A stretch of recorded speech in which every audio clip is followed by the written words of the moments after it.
Libertação. Olá, agora estamos te vendo. Maravilhosa. Tá me vendo e ouvindo? Vendo e ouvindo muito bem. Que Obrigada. prazer! Doutora Ah, Adriana meu Tavares com a também. gente aqui. Ah, fiquei muito ansiosa, porque esse tema é muito atual, sempre foi. Eu acho que ainda vai continuar sendo por um bom tempo. E eu acho que a gente tem como obrigação estar trazendo isso para poder as pessoas começarem a ter um conhecimento sobre isso com muito mais propriedade, para que a gente possa uma estar ajudando a outra. Eu acho que é um trabalho de corrente. Nós temos que uma estar atreladas às outras mesmo. Facilita, né, doutora Adriana? Facilita, facilita. E o Porque não é conhecimento cura, né? fácil, E o conhecimento não é cura. fácil, mas a gente costuma dizer que é possível, né? A gente acredita que quando a gente se une, que outras vêm, que outras estão passando pelas mesmas coisas, que não é culpa só, que a vítima ela tem isso, ela se culpabiliza o tempo todo. Então, eu acho que é interessante quando a gente traz esse conhecimento que não é só ela, né? Existe toda uma dinâmica em volta que facilita para que ela vire um caos. Eu acho que não tem outra palavra. A violência, ela traz isso, né? Sim, ela destrói, né? Ela eu digo destrói, né? Não só pela dor, pelo sofrimento, é uma destruição de tudo, né? É um não se olhar, é um olhar Tudo, distorcido de si mesma, é uma desapropriação de si tudo. mesma, né? É uma não E validação. eu costumo dizer que a destruição, ela começa no relacionamento e ela vai terminar na tua saúde. É quando ele encontra o ápice dessa fronteira. É aí que a gente vê que realmente chegou no limiar, que não tem mais jeito. Ou a gente toma uma atitude, ou a gente acaba se perdendo no meio desse redemoinho. E muitas das vezes as pessoas falam assim, Viviane, né, uma das perguntas mais recorrentes no setting terapêutico é qual o motivo de tanto aprisionamento, qual o motivo que me aprisiona tanto a essa relação, ainda que eu queira sair. E aí eu sempre, né, é onde que a gente trabalha, que é uma projeção no outro.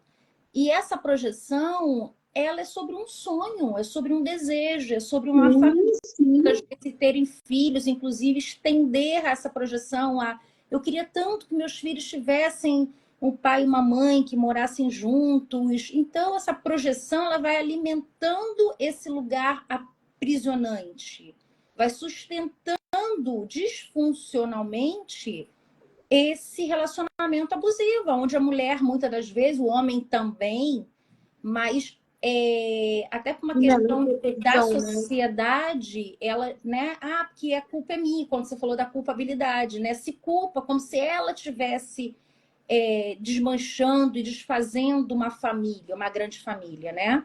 E na verdade Na foi. verdade, esse peso é colocado na gente há muito tempo, né? Sim. Eu acho que começa com questões religiosas, começam com questões culturais que transformam a mulher nessa questão de eu sou a responsável pelo meu casamento. Eu sozinha sou responsável pela dinâmica que deu certo ou deu errado. E eu acho que a gente começa a mudar quando a gente olha isso de uma maneira mais ampla. A gente tem que entender que num casamento não é só um que rema, né? Se os dois não estiverem com os seus papéis delineados, e quando a gente fala assim, as pessoas têm a mania de dizer, ah, mas você é contra a violência, então você é contra o casamento, você é feminista? Não, não sou feminista. Eu acho até que eu sou uma humanista interessada que a instituição casamento dê certo, mas não em cima da degradação de um só. Então, assim, eu acho que a questão da violência doméstica, ela já virou um assunto de saúde pública há muito tempo, né? Porque hoje a gente vê que as mulheres estão se submetendo à cirurgia bariátrica com muito mais números. Isso a gente deve ao que a gente vai falar no decorrer da live sobre a questão da saúde. A obesidade é uma doença inflamatória, né, generalizada. Então, isso a gente vai entender que existe uma causa. Então, quando a gente começa a pensar que mulheres estão com pressão arterial, mulheres estão diabéticas por causa da glicose alta, então isso tudo a gente vai entender que a dependência emocional, ela tem um nível bioquímico. Ela começa na tua mente e depois ela vai atingindo o teu corpo todo. E isso a gente vai perdendo a identidade, a visão de eu. E aí eu costumo dizer para minhas pacientes o seguinte, vamos ter que achar você dentro desse caminho. Você está aí dentro desse caminho longo, você se perdeu. Então a gente tem que voltar onde você parou. Onde foi a última vez que você se lembrou que fez alguma coisa por você? E aí muitas não se lembram. É muito triste. É uma realidade muito triste. Mas eu costumo dizer, vamos nos unirmos, vamos fazer dinâmicas, vamos procurar conhecimento. Existe uma luz no fim do túnel. Isso é muito importante que a gente sempre enfatize. É muito possível a saída, sim, ainda que seja muito doída, dolorida, né? Quando a doutora falou sobre a questão cerebral, sim, punição e recompensa, né? É onde você, quimicamente, né? A química cerebral, ela é altamente alterada. E aí, muitas das vezes, a dificuldade também de romper o ciclo, romper essa relação abusiva, é onde há uma gangorra emocional, onde cria-se exatamente a dependência emocional. O que é a gangorra emocional que nos leva, né, na maioria das vezes, à dependência emocional? A gangorra emocional é onde você tem a punição do abuso, mas você tem a recompensa. E aí, um dia xinga, um dia debocha, um dia bate, um dia... E no outro dia pede desculpa, leva flores, e aí você, mais uma vez, milhões, bilhões de vezes perdoou e desculpou. E essa é a gangorra, onde há essa brincadeira emocional levando esse parceiro à dependência emocional. Onde que eu tenho lá na minha bio, importante aqui falar para todos que estão nos assistindo, que eu tenho meu livro lá, Cura da Dependência Emocional, tá? E é exatamente, né, essa questão da punição e recompensa. Sempre vai ter uma recompensa, né? Sempre vai ter a parte boa. É aquela parte que ele fala assim, ó, se você for boazinha, essa parte vai ser boa, depende de você. E ele sempre deixa, o narcisista ele tem essa pegada. Ele sempre deixa você entender que, olha, é você que vai decidir. E quando não é, a gente não tem mais poder de decisão dentro de uma relação dessa. Porque ela vai começar com culpa, né? O tempo todo, o narcisista ele fala para você que, olha, eu fiz isso porque você não se comportou da maneira adequada, ou você não fez aquilo que eu queria. A culpa é sua do casamento estar indo mal, assim. A culpa é sua dos seus filhos estarem dessa maneira. A culpa é sua, sempre a culpa vai ser sua. E aí ela já gerou com essa culpa, ela gera medo, sentimento de fracasso, porque a gente entende que ninguém se casa, eu vou casar hoje, vou me separar daqui a um tempo, né? A gente imagina o quê? Né? A gente vai ficar velhinho, a gente imagina a mulher é muito sonhadora. Sim. Eu costumo dizer que a mulher, ela, por mais quando ela diz assim, eu não quero mais ninguém, mas no fundo ela quer casar na praia com um buquê de noivas e todo mundo falando, olha como ela tá linda, porque ela tá feliz. Então a gente não casa para desfazer um lar. Isso é muito triste. Isso é um luto, né? Eu costumo dizer que a gente vê dessa maneira. E aí o que que acontece? Com a culpabilização, aí vem o medo, porque essa mulher já foi tirada do trabalho devagar. Não, não, você se cansa. Por favor, eu não tô te suprindo. Poxa, eu gostaria de chegar em casa, ver minha mulher linda, minha comida pronta. Então, é um jogo de sedução e aprisionamento é patológico isso. Só que muitas mulheres, eu costumo sempre dizer isso, o primeiro passo é você ver que está dentro de um abuso. Porque sempre que a gente fala nisso, e algumas mulheres têm se levantado, e eu acho que, assim, pleno 2025, algumas mulheres agora têm se levantado e dito assim, não, mas o cara tá certo, isso não é narcisismo, isso é o homem colocando-se no lugar de homem, e a mulher que se perdeu do lugar de mulher, ela tem que ser recolocada ali.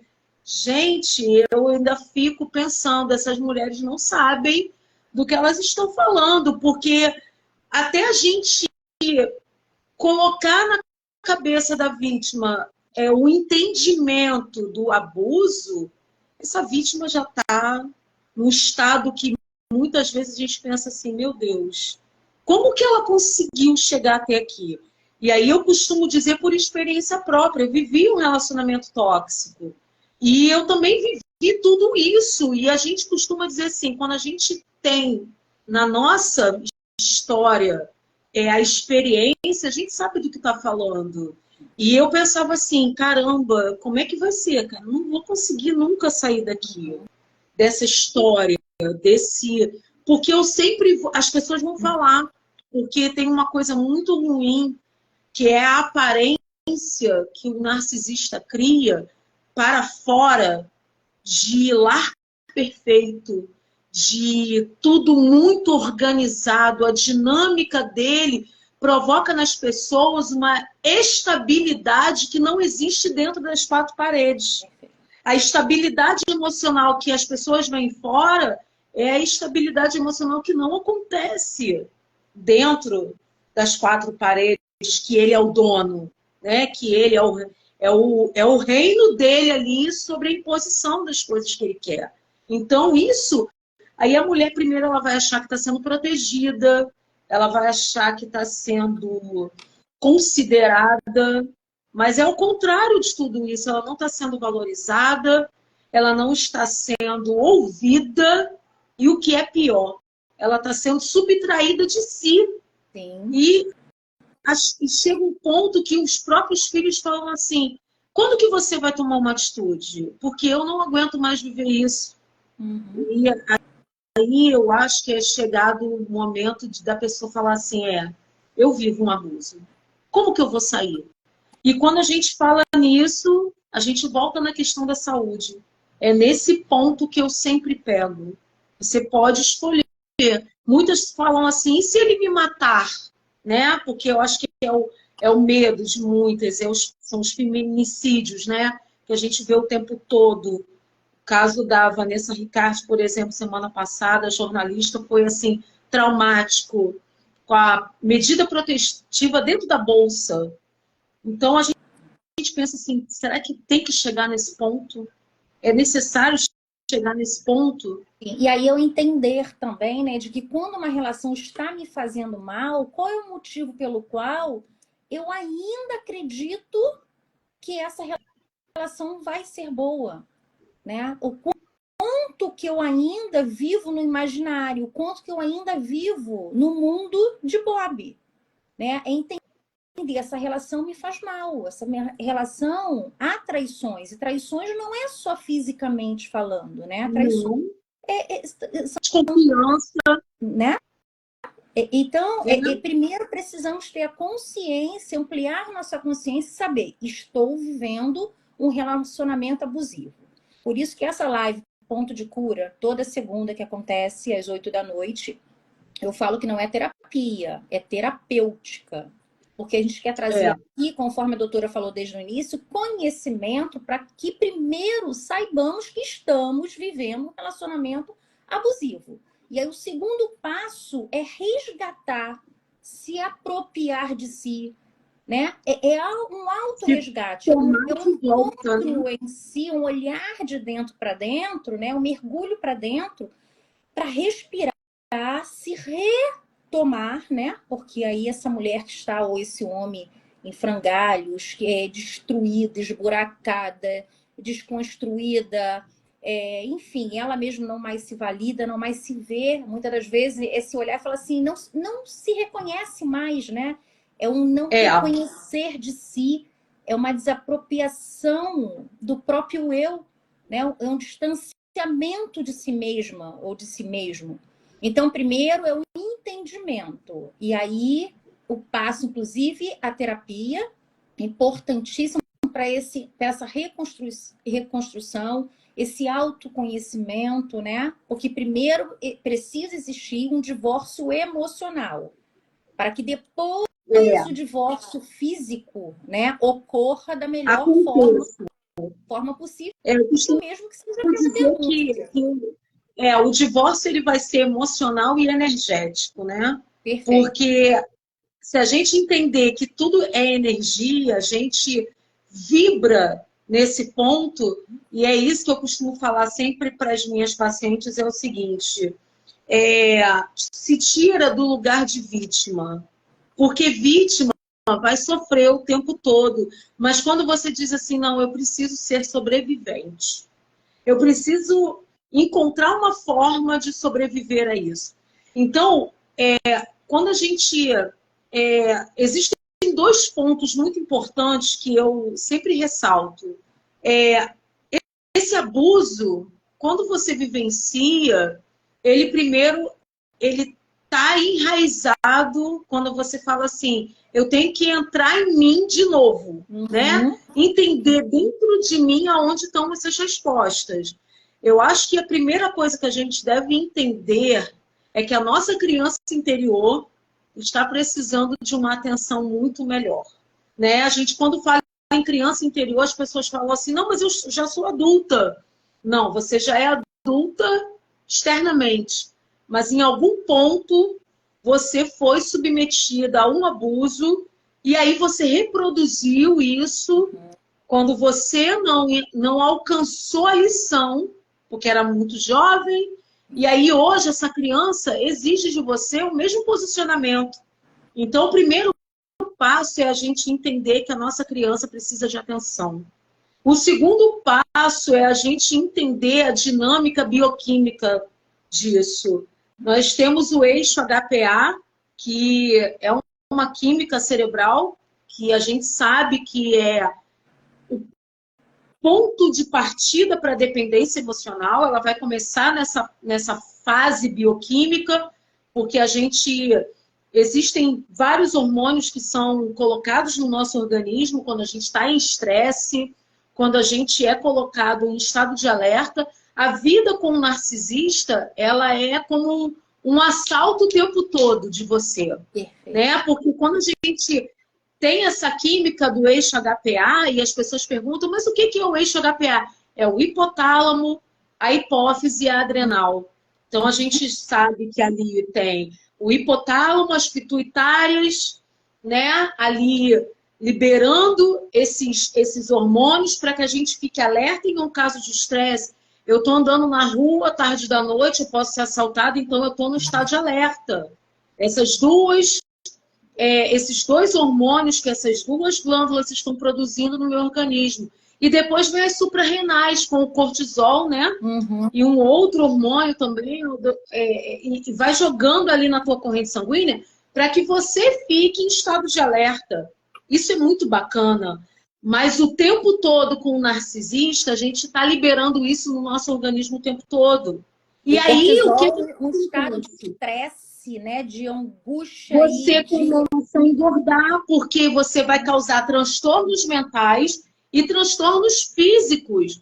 Porque esses hormônios o tempo todo no nosso organismo São corticosteroides, eles engordam, eles inflamam o nosso cérebro. Quando o nosso cérebro está inflamado, a nossa amígdala incha.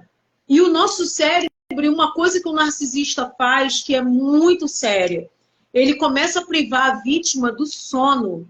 As pessoas que vivem com narcisista, elas vivem tão ansiosas por conta dessa química jogada no nosso organismo, do cortisol, principalmente, né? Hoje em dia a gente vê os detoxes de cortisol para tentar diminuir a ansiedade, para tentar diminuir a obesidade, principalmente. Ah, mas eu não como para isso. Não, mas você está o tempo todo em estado de alerta, porque você está o tempo todo com medo, está com culpa e está dependente dessa pessoa. E aí a gente vai participar da síndrome de Estocolmo. Muitos querem ficar ali. Não, mas ele cuida de mim. Olha, eu já ouvi pessoas dizerem assim, mas olha, eu abro a geladeira, não me falta nada. Minha geladeira está com tudo. Meus filhos, não falta nada. Não, não falta. E por que você está aqui hoje? Por que você sente a necessidade de se reencontrar?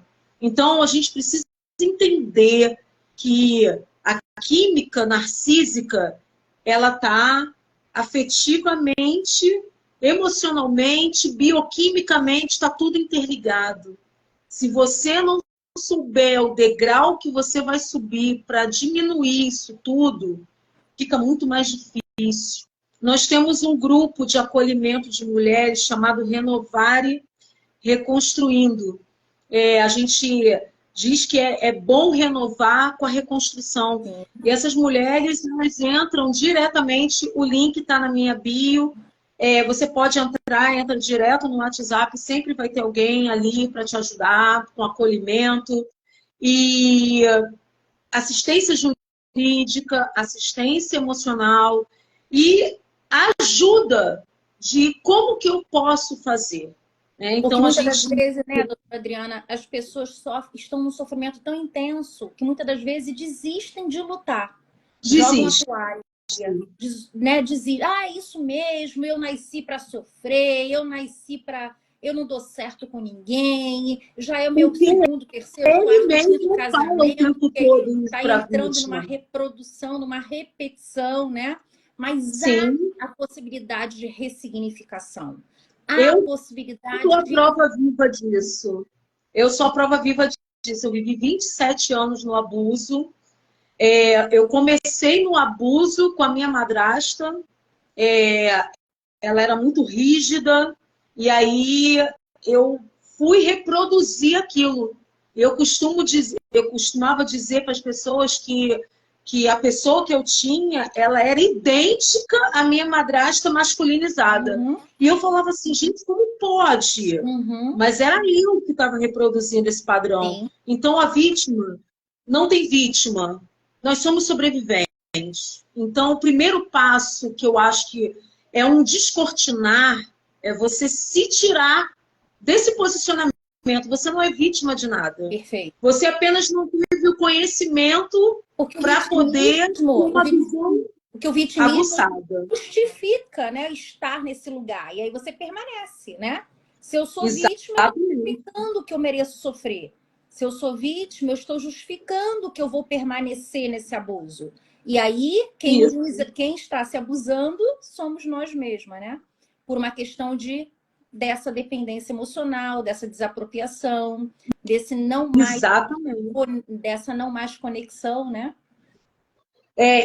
E assim, uma coisa que a gente não pode, e eu sempre falo isso, é deixar de falar uma coisa importante.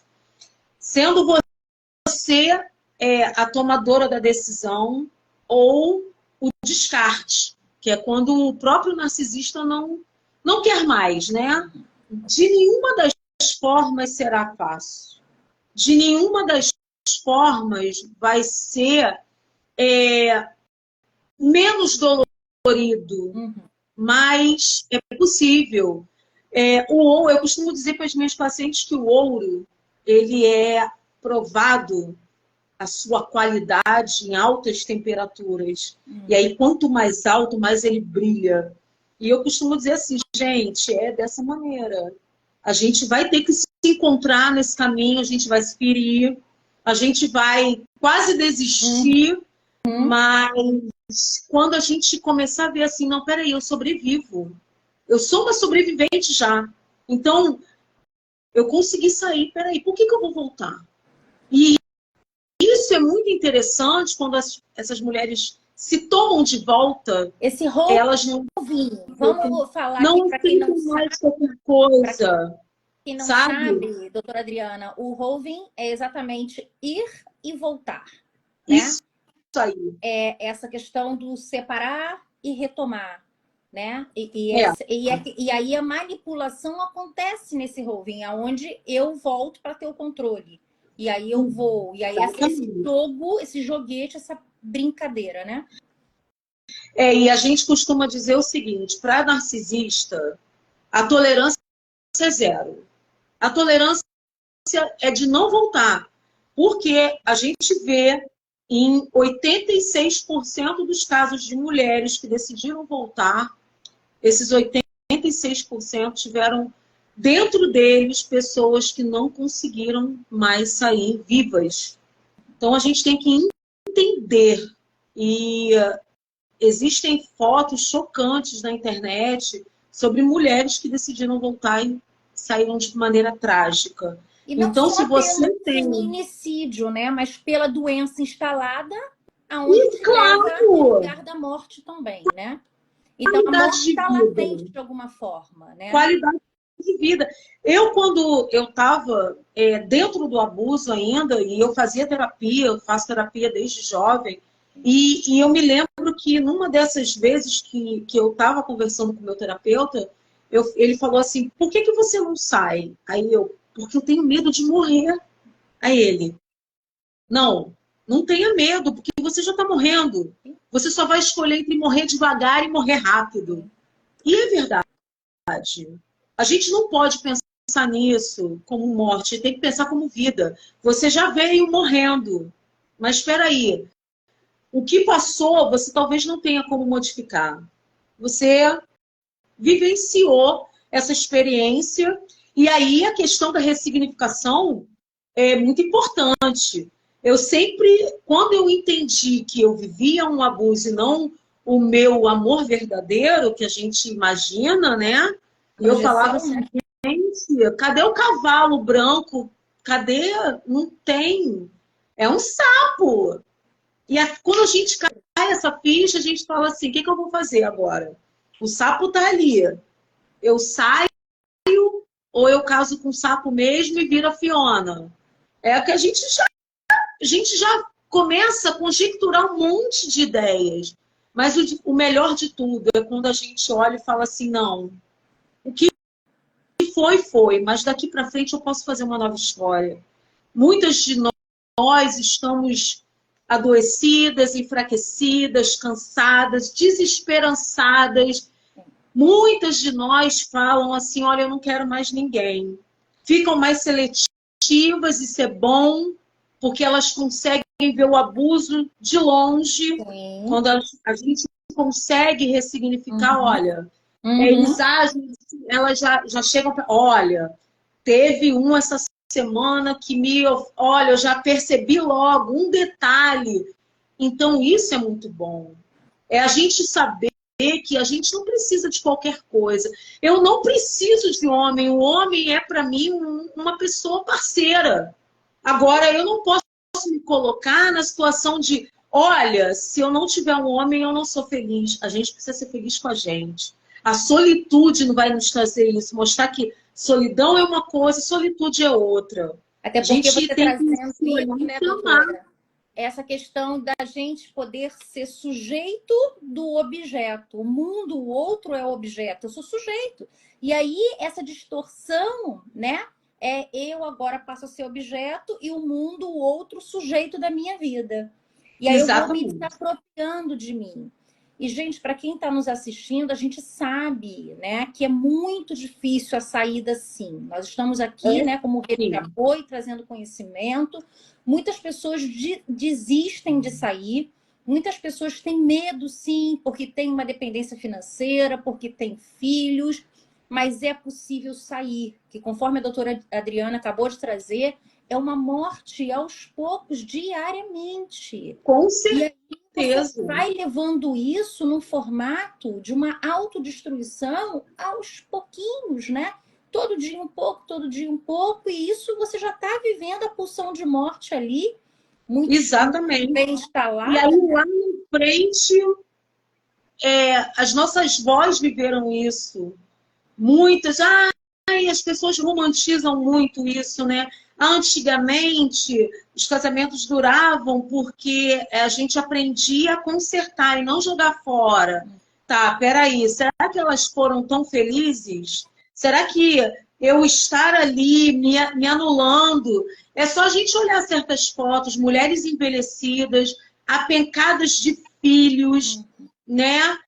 Que aí a gente falava 30 anos de idade em 1960, 30 anos eram mulheres envelhecidas, que Sim. não tinham mais perspectiva de nada. Hoje a gente chegou a fazer 50 anos agora em julho, e eu falei assim, Menina, gente, eu falo assim, caramba, eu não me troco, porque a gente começa a ver assim, peraí, eu consigo. A minha filha tem 15 anos, eu falo para ela. Eu fui até muito acusada, muito julgada disso, falar assim, você está ensinando a tua filha a ter pavor de homem? Não... Gente, pelo contrário, eu estou dizendo para elas, tenham o grande homem que vocês merecem. Porque a gente não pode aceitar qualquer coisa para depois querer poxa vida, ninguém me avisou. Não, a gente agora está aqui avisando, trazendo esse conhecimento, né? No Renovar Reconstruindo, a gente está montando uma oficina de mulheres, doutora, que a gente pretende ensinar ofícios que elas possam fazer no lar, quando elas conseguirem tomar as suas decisões assertivamente. Eu sou dependente financeiramente. Não. Existem confeitaria, existe saboaria, existem uma série de coisas que você pode fazer na sua casa e você pode fazer. Hoje em dia tem faculdade EAD, vamos estudar, vamos buscar conhecimento, vamos buscar sustentar nossos filhos. Existem N maneiras, a gente tem corrido atrás de todo o apoio de governo, de filantropia, para poder tornar a oficina algo sustentável, para que a mulher que tem os filhos menores não pode pagar uma creche, fica complicado, ela vai estar ali no lar, ela vai estar fazendo o seu sustento e podendo acompanhar principalmente o crescimento dos seus filhos, está passando valores, está passando cultura e principalmente entender que ela é uma preciosidade e que ainda tem muita coisa bacana para viver, ainda tem ainda pode ter um amor saudável por aí. Eu acredito nisso, que grandes mulheres já alcançaram esse patamar de conseguir refazer suas vidas, né? E falar assim, caramba, eu tive essa experiência e eu estou trazendo essas cicatrizes, mas eu ressignifiquei. Hoje eu não sou mais lagarta, hoje eu sou borboleta e estamos voando por aí. Hoje eu não vivo com qualquer migalha emocional, né? Eu não vivo Não. com um carinho, porque muitas das vezes precisamos entender também, né? É uma compreensão também que as pessoas ficam assim, mas eu fico na dúvida. Primeiro que quando você tem dúvida, já tá bem claro, né? Mas como existe a projeção, o sonho, o desejo que esse relacionamento dê certo, as migalhas emocionais fazem com que muitas das vezes permanecemos nesse lugar abusivo ainda, né? Mas quando a gente vai encontrando saídas, né? Que projeto lindo que você, né? Que vocês estão criando. Sim. Quanto tempo tem o projeto? Renovar reconstruindo. Então, o que acontece? Uma coisa muito importante que a gente tem que trazer sempre para essas pessoas que precisam tomar uma atitude é a questão de suspender suprimento emocional. O narcisista, ele é alimentado pela nossa pequenez, pela nossa humilhação, pela nossa tristeza. Enquanto a gente passa essas respostas para o narcisista, quando ele diz assim, tá pensando o quê? Alguém vai te querer? Você tem 3 filhos, 2 filhos. Você acha? Eu sou a pessoa que te aceitou assim. Mas, ó, não existe outra que vai querer isso não, hein? É carro batido de todos os lados, né? Diminuindo a gente, tornando a gente um objeto mesmo. Sim. E aí, quando você começa... Aí você chora, você se magoa, fica dias triste. Quando a gente começa a cortar isso... Ah, você acha isso? Não, tudo bem. Outro pode ser que não ache. E aí você já não tem mais a emoção na frente do narcisista. Você vai chorar em outro lugar. Você começa a cortar essa alimentação, é o primeiro passo para o narcisista tomar pavor de você. É quando você corta o ponto de ligação dele com você. Ele só está com você porque ele busca o suprimento emocional que você dá a ele. Então, quando a gente fica triste, quando a gente se abate, e ele olha e diz assim, ah lá, eu ainda tenho controle dessa situação. Tire o controle da mão do narcisista. Venha, procure ajuda, venha fazer parte de um grupo terapêutico, faça tudo diferente, que a partir de hoje, né, essa live, a doutora Viviane é tão atenciosa, eu gosto muito das suas lives, eu acho que elas são ponto de cura mesmo. E às vezes é isso, porque a gente, quando está dentro de um relacionamento desse, a gente está tão perdido, a gente não vê mais televisão, porque a gente está triste. E aí, quando a gente passa os olhos assim, a gente, peraí, deixa eu parar aqui, né, nessa loura, falando que tem que sair. E assim, poxa, ela fala exatamente o que eu estou vivendo, mas é possível, ela diz que é possível. Peraí, deixa eu escutar. E aí isso começa, toda segunda-feira elas estão aqui olhando, ouvindo, e aí passa a semana toda martelando as ideias. Isso é muito bom. Isso. É muito bom esse subsídio que a gente disponibiliza para pessoas que estão dentro de uma caverna. Você é a lanterna. Nós, né, somos as lanternas que entram dentro dessa caverna e diz assim, vamos embora? Vamos, eu vou te mostrar o caminho. Chega do medo de viver, né? Chega Exatamente. de viver. Vai ser difícil. Existe vida após dificuldade de saída, cada um com sua história, mas que é possível, é para todos. Né? Cada um demanda um tempo, cada um demanda porque tem realmente, né, dores diferentes, histórias diferentes, fragilidades diferentes.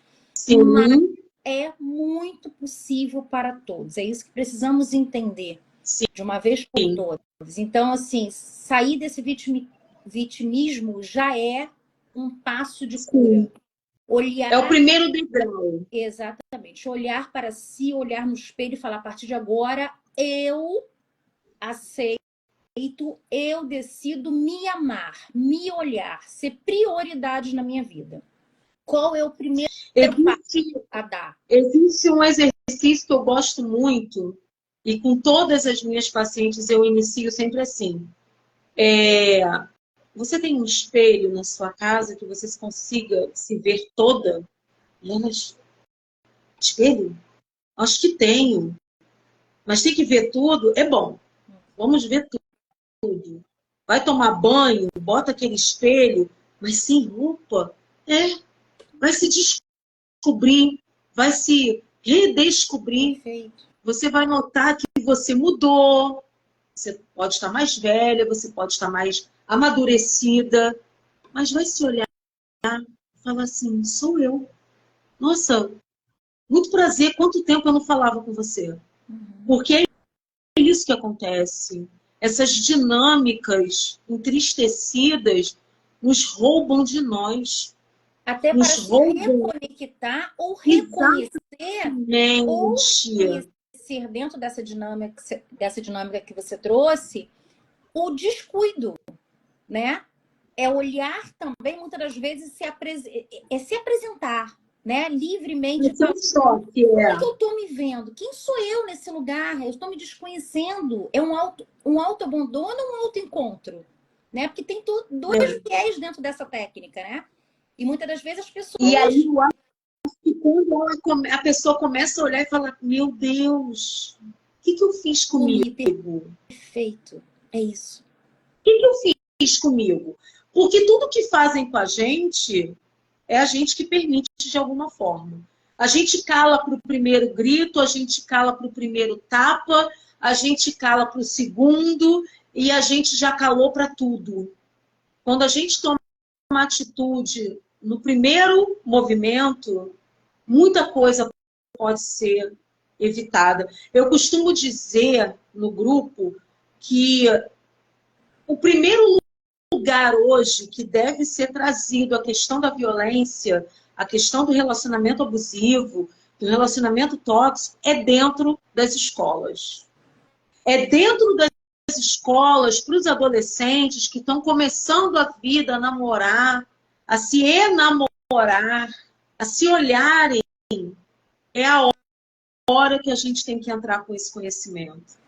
Porque é nessa hora que a gente vê que muitos relacionamentos já são abusivos ali. Mas aí né? O sistema, inclusive político... Exatamente, ele se retroalimenta. Exatamente. As meninas, elas já se veem assim, não. Primeiro que já se diminuem, porque muitas se erotizam muito. A gente hoje vê uma erotização muito, muito aquém. Né? Hoje em dia, uma mulher, e nada contra as que querem mostrar seus corpos. Não é lugar de julgamento. Nós estamos um contexto que é o extremo. É o que não faz, aquele que não faz nada, aquela que se abandona, né? Até pela própria intimidade, e o que faz erotiza. Isso é o 0 e o 100, né? É o 8. Exatamente. Então, o mesmo lugar desse vazio, dessa dependência, que o mundo traga algo, né? Então, a erotização é exatamente eu quero ser vista como... Na verdade, a gente está desconstruindo a constelação familiar, ela vai falar isso, né? O que é do clã fica no clã. A minha avó teve esse comportamento, deixa ela já foi, mas eu não quero que a minha filha tenha o mesmo comportamento. Eu posso olhar para esse clã, para esse lugar, ver emocionalmente com isso, não com amor. Eu amo, aceito e rompo daqui para frente. Eu não quero perpetuar, levar para frente, né, essa dinâmica. Por isso que o autoconhecimento ele é importantíssimo, né? Porque na medida que eu autoconheço os meus familiares, essa ancestralidade também me dá oportunidade de eu romper. Isso não é bom para mim. E olha, eu não me sinto bem quando eu vivencio isso. Nossa, e a gente começa a ficar muito seletivo mesmo. A gente começa a ter uma observância muito maior, né? Tem pessoas hoje que já estão num nível tão bacana. Eu tenho pacientes hoje que estão também com seus núcleos de ajuda e às vezes eu olho e às vezes liga para mim e fala, pô, me ajuda nisso, porque eu tô com uma pessoa passando, eu queria fazer um acolhimento e tal. E eu tenho até uma amiga que foi minha paciente, hoje ela também está trabalhando com isso, e ela fala assim, olha, hoje eu me olho e eu sou um mulherão, cara, eu não aceito menos que isso. E aí você se torna, aí sim, a valorização vai trazer pessoas que estão no seu vibracional. Perfeito. Aí a gente volta lá na energia. Está vibrando na frequência lá em cima. Eu não preciso procurar e nem aceitar qualquer coisa. Porque eu estou vibrando o que eu quero de melhor, quem eu sou, e aí o que é para mim vai chegar. e já A chega de bioenergética vai falar disso, a física quântica vai falar disso, né? Se eu vibro em cima, pessoas, né? frequência vibracional. Estou vibrando embaixo. Exatamente. Eu sou a favor de várias terapias. Eu gosto muito do Grabovoi, as repetições matemáticas são muito bacanas, mas se você não está frequenciando isso, não adianta você ficar repetindo aqueles códigos, não vai acontecer nada. Uhum, perfeito. A sua frequência tem que estar para cima. Quem eu sou? O que eu gosto? Não, não gosto quando fala comigo desse jeito. E aí você já começa a abordar isso no primeiro encontro. Você já está observando ali tudo. E aí você já fala... Aí no dia seguinte, quando te ligar novamente, que não é aquele cara, e você já... Poxa, olha, você foi super bacana, mas não serve para mim. Tá? Doutora Adriana, e isso é uma autoridade sobre a gente, né? O livre-arbítrio. Nós precisamos escolher o que queremos pra gente. Qual é a frequência que a gente quer agir? Né? Isso não é autoritarismo, isso não é... Não, isso é uma autoridade sobre nós. Se apropriar, se validar, se olhar, se amar. Poder falar, não, isso não. Agora, muitas das vezes, as pessoas não sabem nem o que querem. Por isso, precisamos desenvolver isso em terapia, o autoconhecimento. Pessoas falam assim, não sei quem eu sou, não sei o que eu quero. Qualquer coisa. A gente ainda foi de uma fase, eu sou de 75, né? A gente ainda foi da geração anterior que recebeu pronto o que a gente tinha que ser, né? Não tinha questionamento, não podia haver questionamento. Olha, não, mas você não pode fazer isso.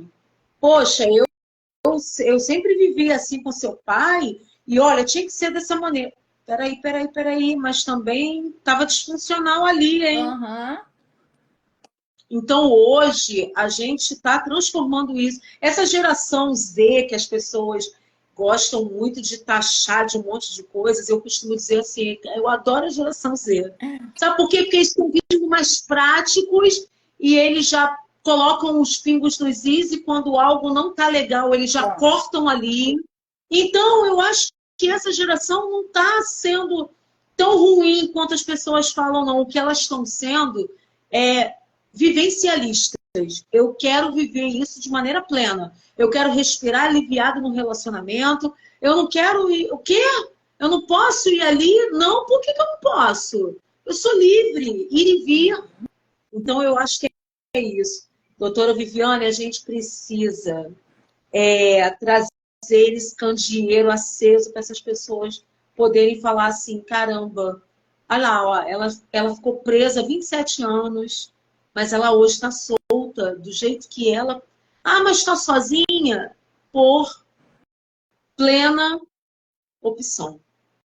E vou trazer aqui um pilar muito importante, né? Porque a própria mulher, muitas das vezes, traz esse machismo.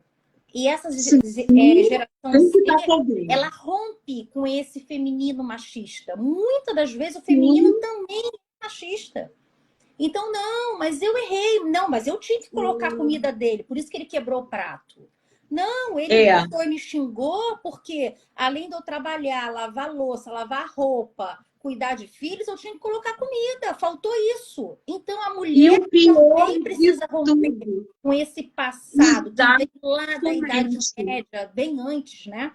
Então, assim, há um histórico que o Jung vai falar exatamente desse inconsciente coletivo, né? Onde precisa esse olhar, onde a mulher tem que dar conta de tudo o tempo inteiro. Calma. Não tem como. E aí hoje em dia falou assim, ué, mas vocês estão assim porque decidiram trabalhar fora. Não, não, não. Mas olha só, casamento é o quê? Parceria. Parceria é o que... Hoje em dia existe um grupo que fala assim, estão tentando transformar os homens em mulherzinhas do lar. Né? Porque ele lava uma louça, porque ele ajuda a lavar uma louça, porque ele ajuda a fazer uma cama. Gente, isso não torna nenhum homem indigno. Isso torna você um privilegiado, porque a sua mulher mais descansada, ela vai ter mais tempo para você. Né? A gente vivia numa cultura, a gente ainda vive, muitas mulheres ainda vivem essa cultura, da Sharon Stone depois de um dia sufocante de cuidar de filhos, de tudo, e no final, instinto selvagem não tem como. E aí, quando ela é traída, o narcisista olha e fala assim, mas eu te traí porque você não comparecia como eu queria que você comparecesse. A culpa é sua. Eu sou homem. A gente escuta isso o tempo todo. Vamos começar a romper isso. O cara bacana, o cavaleiro, pode vir até de bicicleta, a gente não está percebendo isso. Mas ele tem que chegar muito junto, porque senão ele não vai ficar nesse lugar privilegiado. Não adianta vir de carruagem virar abóbora depois. Vende abóbora e seja abóbora, né? Seja exatamente. potente. A potência está, né, no companheirismo, na amizade. Inclusive, o amor, ele se dá através do orgulho do outro, né? Não sim, né, na identificação. Que é tudo que o narcisista não gosta. Troca, né? A leveza, né? Conflitos. Lógico, nós não estamos falando de relacionamentos perfeitos. Nós estamos falando aqui pessoas diferentes, que pensam diferente, sim, dentro do mesmo ambiente, famílias diferentes. Né? Alguém muito... Até porque o que é perfeição? Não é isso. Não há julgamento, né? Mas há uma leveza, há uma troca, uma escuta, uma fala. Há um companheirismo, há uma amizade dentro do relacionamento íntimo, né? Principalmente, eu acho que a amizade, hoje em dia, entre os casais, ela está muito subjetiva. Né? As pessoas acham que amor sustenta relacionamento. E a gente costuma dizer que esse tempo romântico nunca existiu. Amor nunca sustentou casamento. O que sustenta casamento é parceria. O que sustenta casamento é admiração pelo outro. O que sustenta o casamento é uma amizade frutífera. É você saber que quando você está doente, o outro está ali. É você saber que quando você está mal consigo, o outro vai fazer alguma coisa para te tornar de volta. Isso é o amor, né? Você. Porque exatamente. Se não foi isso, não é dependência. Aí é dependência emocional com codependente. Um se alimenta do outro. Então, é exatamente isso. Não é amor. A gente precisa, inclusive, entender. Por isso é importante essas lives, para que a gente fale aqui, né, traga conhecimentos, porque amor não é um dependendo do outro, um tendo ciúmes, enlouquecido. Eu não vou fazer isso porque ele... Não, porque, olha, eu não posso. Te tolhe, fica tolhindo você de ser você. Exato. Primeira coisa que a gente tem que entender, te privou de você, não é bom. Te privou do que você gosta, do que você é, das suas ideias, dos seus ideais, não é bom para você. Esse é o primeiro passo para se ressignificar. Entender não compartilha a mesma história, né? Tem vida paralela. Não exatamente. Não está dentro. É aquele cara que sai de manhã, chega à noite com, né, o que você falou da geladeira cheia, com um saquinho de compra, e no dia seguinte vai para a rua de novo. Quer dizer, uma vida paralela, onde você não acessa, onde você não sabe, aonde você liga, acabou a bateria do telefone e não tem disponibilidade emocional. A gente sabe quem está dentro e quem está fora. E muitas das vezes não estamos preparados emocionalmente para olhar, né?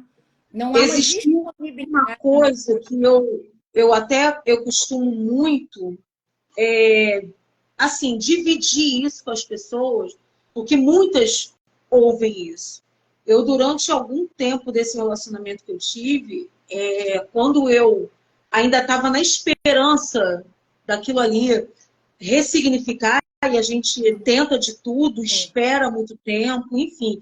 E aí as pessoas me perguntam hoje, né? Ai, mas como você aguentou? Não, não aguentei, eu adoeci. É isso, gente. Não, eu morri. Porque não tem como. Eu morri. Aquela morreu mesmo. E aí tinha uma coisa que era muito assim, que quando ele falava, e eu ficava muito assim, pensativa, que quando eu falava assim, poxa, você não me respeita, né? Quando a coisa eclodia na violência física, e eu falava, poxa, você não me respeita. Não te respeito? Quando que foi que faltou um prato de comida para você? Quando que você abriu a geladeira e não teve o que você gosta de comer. Aí eu falei assim, ué, mas eu não sou porco, que é só comida. Gente, vamos sair desse lugar de conforto. A zona de conforto, ela tem que ser abandonada, porque senão a gente não E mais sobrevive. do que isso, a zona de conforto ela pode ser desconfortável. Porque não é nem não é nem uma zona de conforto confortável porque a geladeira está cheia. É uma zona de conforto desconfortável porque você está adoecendo, você está triste, você está sendo humilhado emocionalmente, né? Muitas das vezes não é fisicamente, mas emocionalmente. Você não é validada, você não é olhada, você já não existe mais. Então, essa zona de conforto, ela passou de ser confortável para ser ainda desconfortável. Pior então, ainda. Cada vez pior, né? E a gente tem que começar a ponderar o seguinte: tudo aquilo que me tira de mim é muito caro. A comida dentro da sua geladeira é muita comida, mas está te tirando de você, é muito caro. Sabe? É um casamento de 35 anos que todo mundo pensa que, nossa, 35 anos, que maravilha, né? Só você sabe o que você passa, é muito caro. Para sustentar um álbum de casamento e um vestido dobrado dentro do armário que você usou há 35 anos atrás e que você ostenta como um troféu da sua tristeza, é muito caro. Vamos começar a observar pequenos sorrisos descompromissados. Quem ama vai arrancar sorrisos de você. Quem ama vai te trazer de volta o teu brilho. Quem ama de verdade vai estar preocupado se está te fazendo bem ou se está te fazendo mal. Vai perguntar, eu te machuquei em algum momento, eu falei alguma coisa que não devia. É se preocupar com aquilo que você está sentindo. Até no silêncio, mas um silêncio acolhedor. A gente sabe quando o silêncio é uma técnica do silêncio, é uma lei do silêncio manipulativa, é uma punição, ou é um silêncio de acolher, de abraçar, de olhar, de cuidar, né? E sabemos sim, nós sabemos, todos nós sabemos o que vivemos. É porque muitas das vezes ainda não estamos prontos, né? Prontos a gente nunca vai estar, mas numa prontidão para passar por dificuldade, porque é difícil sair da relação, é difícil. Ainda que a gente saiba que é muito ruim, que está nos destruindo, é difícil. É uma guerra que a enfrentar. São as ponderações que a gente começa a fazer, né? Sim, a gente começa a ponderar tudo. O que as pessoas vão falar quando eu sair? Você acabou com um casamento de X anos. Mas eu não estava feliz. Eu não estava realizada ali. Mas por que eu via vocês na rua? Mas dentro de casa só eu vivia. Não era você. Então a gente tem que começar a derrubar esses muros, sabe? Esses muros que a sociedade impõe que a gente vivencie. Né? A sociedade tradicional, aquela que quer que você... E são as crenças limitantes, né? Que nos limitam muitas das vezes. Construídas o tempo todo. Construídas o tempo todo, seja dentro do segmento religioso, quando vão para os seus... E eu não estou falando aqui de uma X religião, estou falando de vários, que líderes espirituais, quando as pessoas buscam ajuda, que é o primeiro que as pessoas buscam, é a ajuda de um líder espiritual. Né? Seja ele qual segmento for, e aí ouve do líder, não sai. Vai pedir, vai orar, vai se posicionar. Quer dizer, mais peso nos seus ombros que já estão calejados. Vai esperar o gato fazer café da manhã para você, né? O que eu sempre falo. Então, na semana que vem, a gente tem uma convidada aqui, uma pastora que vai estar aqui com a gente. Vai ser ótimo. Essa nossa live de hoje está chegando ao fim, mas vamos fazer outras, porque a gente tem muita coisa para a gente poder falar. Foi um prazer, uma honra, porque com toda certeza. A sua delicadeza, a delicadeza com a qual você traz isso para essas mulheres, a leveza que você dá a esse assunto tão dolorido, é muito bacana. Eu acho que assim, que o nosso sagrado, eu não sei qual é o seu, mas Deus está acima de todas as coisas, que Ele possa te abençoar. Amém, em nome de Jesus. E eu acho isso muito bacana, porque a gente tem que começar a ter mais pessoas atuantes, trazendo essa luz para dentro das casas. Hoje a gente tem a tecnologia a nosso favor, antigamente as informações não chegavam, não com a mesma rapidez, hoje em dia a gente tem a doutora Viviane Ataíde aí, que está nos ajudando, e é sempre bom um canal de uma pessoa que traga a realidade daquilo que precisa ser feito. Então, que você tenha muito mais a cooperar com esses assuntos tão ácidos. Mas que já virou minha parceira aí de live. É o ponto de cura. Não tem como mais fugir. Agora já virou parceria. Verdade. Então, eu agradeço muito também a doutora Adriana Tavares, que lá na bio dela, galera, entra lá, vocês vão ter toda a informação, né, sobre o grupo, tá? É o Renovar Reconstruindo. Lá, qualquer mulher, só pedir a solicitação, a gente tirou da liberdade de ficar entrando toda hora, que estava entrando esses jogos, enfim. A gente colocou uma coisa mais restrita, mas a gente, assim que vê o pedido de visitação, a gente abre, e aí as pessoas ali podem interagir, podem conversar, tem psicólogos ali dentro, tem. E eu vou pedir para que vocês também sigam o arroba da doutora Marília Boldt. Ela é advogada, ela também viveu o abuso e ela é uma parceira de longa data, incrível, tem nos ajudado muito. Ela também tem um projeto muito bacana, que vem trazendo essa assistência jurídica, a Mari Marega. São vários nomes aqui que, se a gente for chamar todos, a gente vai ficar aqui a noite toda. E agora a doutora Viviane também está aí nesse meio. Com certeza. Esse meio mas que, quando uma borboletinha consegue sair, é muito bom para a gente.